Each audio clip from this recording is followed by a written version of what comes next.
Satisfy your sweet and salty cravings at the Hy-Vee snack sale this Friday, Saturday, and Sunday. Featuring Hy-Vee potato chips, 98 cents.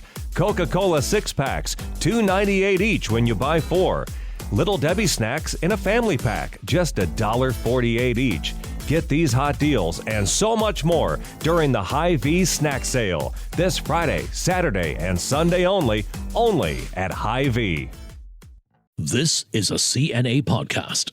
If you've been listening to this podcast, it's probably no surprise to you that dire warnings of extreme heat and deadly floods have not been enough to motivate people to take concrete action in the fight against climate change. And it now seems that when it comes to making decisions that benefit the planet, our brains can often get in the way. Welcome to the Climate Conversations. I'm your host, Julie Yoo. Psychologists have found that the mental shortcuts we use to make quick and efficient decisions every day can in fact prevent you from making more sustainable choices. What is it about human psychology that creates deniers, despairs, and doers? Why is it so hard to get humanity to care enough to do something about climate change compared to other issues such as COVID? My guests today took a deeper dive into these issues and are joining me to share more about what they found out. Edward Choy and Jo Tan are a married couple and theater actors, and they recently hosted a CNA documentary, Who Cares About Polar Bears, on this very topic. Welcome to you both. Thanks very Great much, to have Julie. you on. Hi, Hey, morning. Julie. You all work in theater, acting, hosting. And when you were approached to be part of this documentary about climate change, and not only climate change, but this whole psychological aspect of it, what was your reaction? Ed? So I think the first was genuine pleasant surprise because we are much better known for other things. So I was immediately like, yes, I've absolutely got to do this because I'm the one at home who's completely obsessed with making sure the lights are switched off and that all the doors are closed when we've got air conditioning on. I'm hardcore that way. I'm the one. Jo, you're I am rolling your just a eyes. tiny bit. Was it very obvious? I mean, I'm the one who tells Ed we should really be taking more public transport. But I have to say the first reaction I got when we were asked to host this was guilt, because I think a lot of Singaporeans, us included, do feel that we're not doing enough for the environment. Are we poster children for the environment? I would definitely not say so. But I think this documentary was actually a great way to help us to cross this huge psychological gulf that, just because you cannot be the only person to single-handedly rescue Mother Earth from the brink of collapse doesn't mean that you shouldn't start somewhere. Absolutely. Your documentary really explores why our brains make it difficult to take action against climate change. The intro even went on to say that climate change is said to be the worst problem for the human psyche to handle. So let's get deeper into that. Why aren't people worried or doing enough despite the rhetoric about doom and gloom messages? Well, what are some of the key factors I found? I think we explored a whole bunch of psychological barriers. I mean, what was it we called? Cognitive dissonance, right, Ed? So it's when we know about something, but we don't act on it. And some of these examples would be hyperbolic discounting. And that just means that, okay, I'm more focused on, for example, spending less today to get a product with a higher carbon footprint than thinking about the long-term consequences of what I do if I encourage this company to produce more of these things. It just seems very far away. There's this whole psychological distance. Human beings are really, really stubborn. When people are told, heart disease patients are told that they must change their lifestyles in order not to die, only 1 in 7 heart patients are able to do so.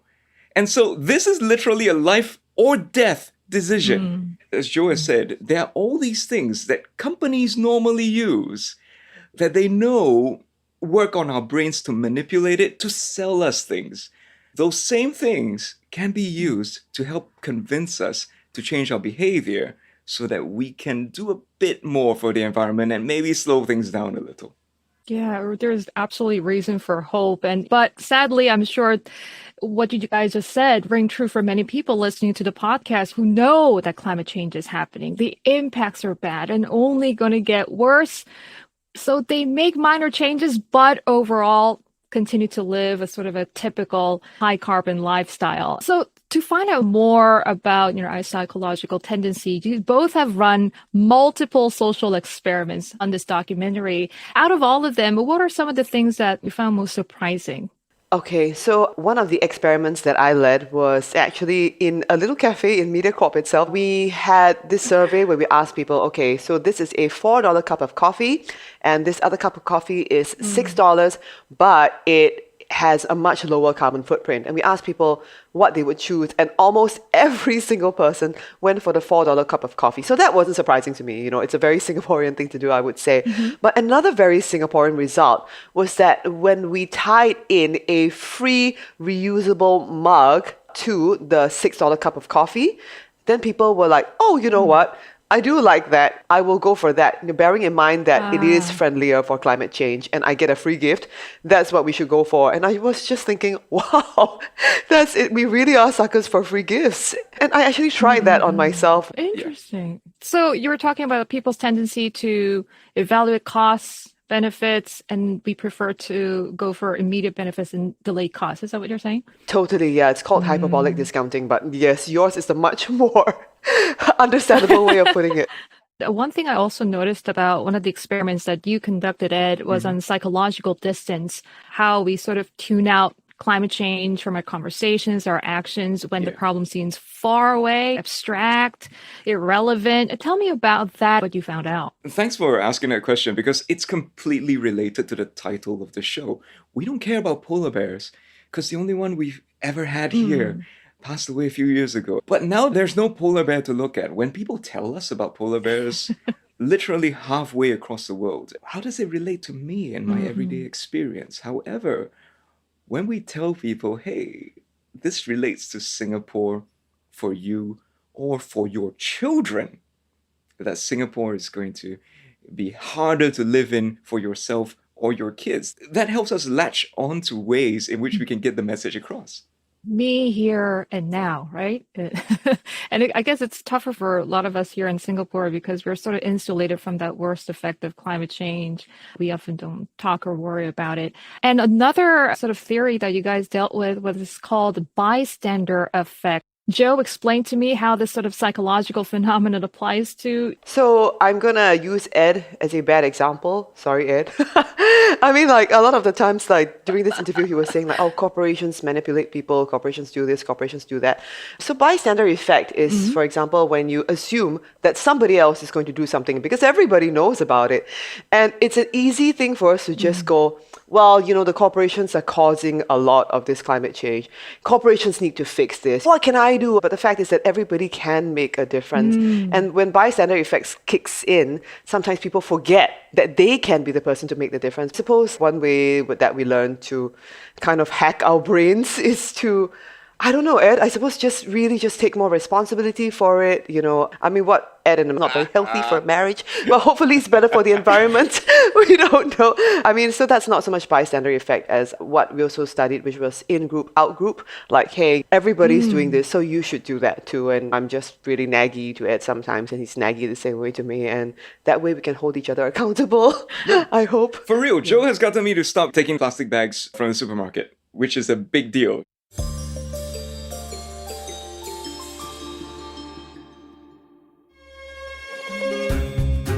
Are you looking for ways to make your money work harder for you? Or need tips on saving, investing, and making financial decisions? Join me, Sarah Alcalde, on Money Talks, CNA's top personal finance podcast. From investment basics to the FIRE movement and legacy planning, I look at financial trends and news stories that matter to you. Check out our complete playlist on the CNA app, Apple and Google Podcasts, or Spotify. You can also follow us or subscribe for new weekly episodes.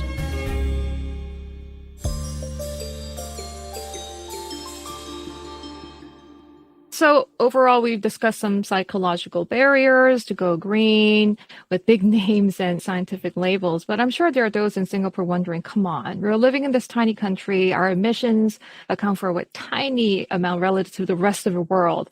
Would you like to say to those who ask, is it worth altering our lives and overcome all these psychological barriers? What would you say to them? I would say absolutely, because as consumers, we have such power, right? What I personally do is that I have stopped buying any clothing that is not secondhand, because I do find that waste from the clothing industry has been proven to be so damaging, and it's increasingly becoming a priority for consumers in Singapore and beyond, where they don't want to keep supporting unsustainable fashion, and that just pressures the people who are coming up with this fashion to go like, okay, we have to change our behavior. Consumers have power. We need to generate that groundswell so that there's enough of us to make a change. On my side, because as you can tell, I'm quite obsessed with the idea that corporates have to change in order for there to be meaningful change for the planet. I'm also a financial literacy advocate, and as part of investing, I would encourage everyone to look into ESG. A lot of people hear ESG and straight away this switch goes off in their head.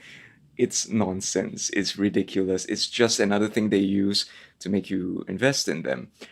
But that said, there have been many companies that have been forced to work in ways which are a lot more green. We're talking massive companies making billions of dollars of investments. I would advise people, and this is a deep rabbit hole you can go into, to look for funds that allow you to place your money with activist fund houses or fund managers that will actively pressure the boards of companies to do better for the environment. Yeah, maybe it look like a drop in the bucket, but it Yeah. can become a powerful force. So, Joe and Ed, as a couple, I'm sure there are a lot of couples who are listening to the podcast. What are some of the ways that you have or will be incorporating sort of climate action into your daily habits after working on this documentary? Oh no, she's asking for commitment. Public commitment. We have to commit to more behavior now. I think definitely for myself, I'm going to try to switch to buying everything as possible secondhand. I've also become pescatarian several years ago just to try to minimize my meat consumption. Oh, wow. I'm gonna go and try to keep pushing onto vegetarian because fish have feelings too. I don't know whether that's true, but I mean, it's better for the environment, so I'm gonna commit to doing that. And you guys are doing this as a couple or just you, Joe? No, it's it's just me. Ed, tell me about your commitments. So instead of buying a car, which we've been thinking about for quite a while, we've discovered that close Oh, and very good alternative is actually electric car rental services. It's cheaper than buying a car. It's not as convenient, but it's definitely better for the environment. Internal combustion engines is a technology I think that's going to be phased out. The Singapore government agrees. My issue is that it's not as convenient as it could be. I'm grateful the government is doing their part to just change the infrastructure in Singapore. So I'm praying there'll be easier and there'll be more service providers for people to rent these electric cars. And one of the fun things is that we've discovered how to create a crosswind in our house by opening the right windows, so we don't need the air conditioning. all right. So two heads, obviously better than one, and together you can make twice the impact in tackling this global challenge. All right. So before I let you guys go, if you could change one thing about how most people approach climate change, what would it be? I think personally for myself, I would say really just look into reusing. The whole scene now where people gift each other things that they don't have a use for. One man's meat is another man's poison. There's so many forums, so many outlets you can do that. You don't need to buy more stuff. My biggest bugbear is people not sorting their recycling. The other day I saw a taxi driver step out of his taxi and throw his bag of kopi that he just finished drinking into the recycling bin, which ruins the entire bin, by the way, folks. That's the one thing I would really want to change for people. Look, we have single stream recycling. We don't even have to sort it into separate boxes to put them in individually. Singapore makes it that simple. If people would just stop throwing their used pizza boxes into the blue bins, I'd be very, very grateful. All right. Well, great message to end on. Thank you so much for making it to the end of this episode. I hope you've learned some new tips on how to hack your own psychology and to make more eco-friendly choices. Our planet may just depend on it. Well, thanks for listening to the Climate Conversations. The team behind this podcast is Jacqueline Chan, Joanne Chan, Tiffany Ang, and Crispina Robert. And I'm Julie Yoo, signing off till the next time.